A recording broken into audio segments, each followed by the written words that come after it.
সমাজের চোখে বেয়াদব, বাবার জন্ম দেওয়া ভুল, মায়ের অবাধ্য ছেলে, সবকিছুর মিশ্রণে লোকে এখন পাগল বলে।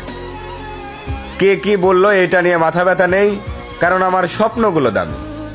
আর আমার দেখা যে স্বপ্নগুলোর কারণে রাতে আমি ঘুমাতে পারি না, সেগুলো পূরণ না করে আমি কখনোই থামবো না।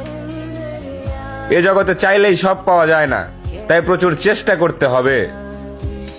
আর আমি এমন কোনো পীরও নই যে খোদা আমার জন্য টাকার বস্তা নিয়ে ফেরেশতা পাঠাবে। অতঃপর শেষ বাক্যে লোকে পাগল বলুক, মাতাল বলুক, আরো বলুক নেশাখোর, ইনশাআল্লাহ তাদের জবাবে আমি আনবো সমৃদ্ধ এক নতুন ভোর।